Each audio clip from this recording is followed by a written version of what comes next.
El caso Madoff es probablemente el primer fraude global de la historia del mundo financiero y la comunidad de perjudicados se extiende por toda la comunidad internacional. Detrás de este escándalo, como vosotros sabéis, hay infinidad de historias personales, algunas de ellas dramáticas. Esos 100 afectados representan unos 600 inversores individuales. Muchos de los que se han dirigido son, como decía antes, particulares. Otros son instituciones financieras. Otros son universidades, colegios profesionales, colectivos, en definitiva, que a través de distintas fórmulas jurídicas como SICAVs o incluso algunos hedge funds han sido, como digo, parte de este fraude. En total, en esta agrupación que hoy se presenta, hay, como decía, representado unos 600 inversores y un importe total que supera los 120 millones de euros de fraude. De los perjudicados es que la mayoría de ellos no sabían que existía un señor llamado Madoff y, por lo tanto, de manera involuntaria han sido arrastrados hacia ese fraude por sus intermediarios financieros, por sus personas de confianza. Querían saber qué ha pasado. Ellos han pedido coincidir unos con otros y eso es lo que hemos ido pudiendo facilitar y ahora veréis por qué. Tenemos la convicción de que la defensa de este asunto va a ser más eficaz si los perjudicados se coordinan. Estamos ayudando a la gente a unirse, a compartir sus experiencias. Porque hay dos razones principales. La primera es que todo el mundo se siente pequeño e indefenso ante una estafa de este tamaño. Todos ellos se sienten más seguros agrupándose y entienden que tendrán más garantías para afrontar este proceso, que podría ser un proceso corto o podría ser un proceso muy largo en el tiempo. Pero hay otra característica fundamental. Este es un caso enormemente confuso. Es un fraude en la que cuanta más información se comparta, mejor se conocerá su dimensión. Estamos, desde un punto de vista técnico y procesal, perfilando mucho mejor el caso con toda la información que esta gente está generando, que está aportando. Lo idóneo sería llegar a un acuerdo extrajudicial. Lo idóneo es estar unidos. Es probable que a las entidades financieras les interese más llegar a acuerdos uno a uno, pero los perjudicados están agrupándose, se han agrupado, han creado esta agrupación para tener una mayor capacidad de negociación. Como os decía, la concertación de la gente ya es inevitable y yo creo que eso no solamente va a dar mayor capacidad de negociación, sino va a hacer también una ayuda para acabar resolviendo este problema. Como os decía, nuestro propósito es tratar de encontrar un settlement, como dirían los anglosajones, un acuerdo, una resolución extrajudicial de este problema. A los perjudicados no les interesa ganar un pleito dentro de 5, de 7 o de 10 años, que les dé la razón. Les interesa recuperar su dinero.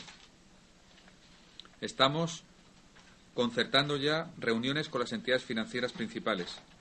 Entendemos que ellas, a su vez, también son afectadas, que probablemente tendrán que repetir la responsabilidad contra quien corresponda.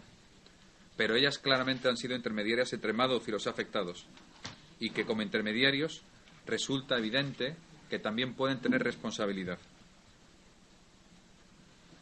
Vamos también a tratar de aclarar con las propias entidades financieras qué ha pasado, cuáles son los hechos, por qué decidieron comercializar con tanta profusión este tipo de fondos, por qué con su expertise financiero, con su capacidad de hacer diligencias debidas, de estudiar los distintos supuestos, no solo a los reguladores, sino a ellos que eran los expertos, se les escapó esta posibilidad, teniendo como objetivo la restitución del dinero perdido. Yo creo que el acuerdo judicial efectivamente es lo único que puede hacer corto esa recuperación del dinero. Y lo que sería un pleito, en los términos normales que en España se producen estos pleitos, pues estamos hablando de de entre 1 año y medio y 2 años para la primera sentencia. Sabéis que en España, desde la ley del año 2000, la nueva ley de enjuiciamiento civil, ya es posible la ejecución provisional de las sentencias en primera instancia. Por tanto, en ese periodo de tiempo, desde que se interpone la demanda, podría haber un entorno razonable para la recuperación inmediata del dinero, sabiendo que al final queda después una segunda instancia y, en su caso, la casación. Y esa segunda instancia, la media estadística que presenta el Consejo General del Poder Judicial es en torno a otros 2 años. Por lo tanto, estamos hablando de resolver el caso en 4 años y de una manera definitiva, si hubiera casación, pues aún en otros 2 más, ¿no? Por lo tanto, desgraciadamente, los plazos de tiempo, si no hay acuerdo extrajudicial, son así, ¿no? Pero en ese tiempo los afectados no tendrán su dinero y los que han creado el perjuicio tendrán la losa de una posible responsabilidad, no solo ya patrimonial, sino también, en este caso, de mala práctica, ¿no?, en su conducta. Es conocido por todos que el Banco Santander es no solamente el principal comercializador de Madoff en España, sino también en América Latina y en el mundo. Curiosamente, supongo que lo habéis visto, los que sois además extranjeros, aquí estáis varios de medios extranjeros y de agencias internacionales, en este momento, Estados Unidos, que es el epicentro de donde se produce el comienzo de la ruptura de esa cadena, las historias personales y la información más relevante que se está publicando en los principales medios escritos y online, económicos y generales, son historias nacidas de España. Como os decía, este es un fenómeno global, pero que tiene su epicentro en Madrid, no en Nueva York, de todas las jurisdicciones y de todos los países. Pero os decía, España desgraciadamente ocupa un papel principal, primero porque tiene uno de los grandes bancos del mundo y segundo porque este banco tenía, como digo, ha tenido un papel muy importante en sembrar Madoff allá donde ha operado el banco, ¿no? Pero en este momento son 12 instituciones financieras las que están directamente, en este caso, vinculadas con los perjuicios, siendo la principal de ellas la que habéis mencionado. Los acuerdos tienen que ser siempre contra las que han comercializado el fondo, no contra un pool de bancos. Es decir, cada afectado tiene su banco, que es el que tenía la confianza y el que le llevó a ese producto. Os puedo mencionar bancos que están afectados. Es decir, os he mencionado el Santander, pero os menciono el Espíritu Santo, os menciono Fortis, os menciono Barclays y algunos otros, ¿no? Y está claro, es que tienen una parte de responsabilidad porque era su negocio y su obligación la de saber qué contrataban, con quién lo contrataban. Creemos que la cuantía económica, el montante total del banco, en un entorno proporcional donde los beneficios de los bancos son los que son, aconsejarían resolver, como digo, esta cuestión sin ir generando una cadena de valor en la que al final no solamente estás atacando el patrimonio de unas personas, sino tu propio fondo de comercio y algo mucho más importante, que es el intangible de la confianza, ¿no? Yo creo que eso supongo que estará en la mente de los señores que gestionan los bancos. Pero, repito, los perjudicados no quieren conocer los detalles internos de cómo funciona el mundo financiero. Para eso tenían a unos señores a los que pagaban comisiones adecuadas de mercado para gestionarlos. Es muy probable que sean las entidades financieras las que se ocupen de indagar en estas historias y de exigir las responsabilidades adecuadas.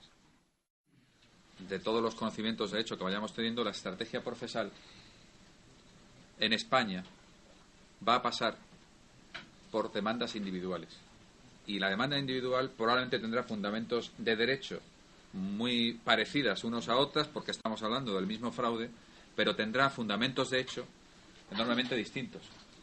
No es lo mismo un padre de familia que se dedica a la educación y que es maestro de un colegio que como tenemos el caso, como otro caso que tenemos de un señor que es el presidente de una multinacional del sector de las telecomunicaciones y que, al ser despedido, consigue una indemnización. Al terminar su carrera profesional, esa indemnización la invierte, en este caso, a través del banco, de uno de los bancos que estamos citando, y no solamente la pierde toda, sino que el propio banco le animaba, por la seguridad y la rentabilidad del producto, a contratar más. Esos 150.000 euros que tenía para invertir se convirtieron en 300.000 porque el banco le facilitó un crédito, le animó a tomar el crédito y hoy no tiene los 300.000, pero tiene que seguir pagando en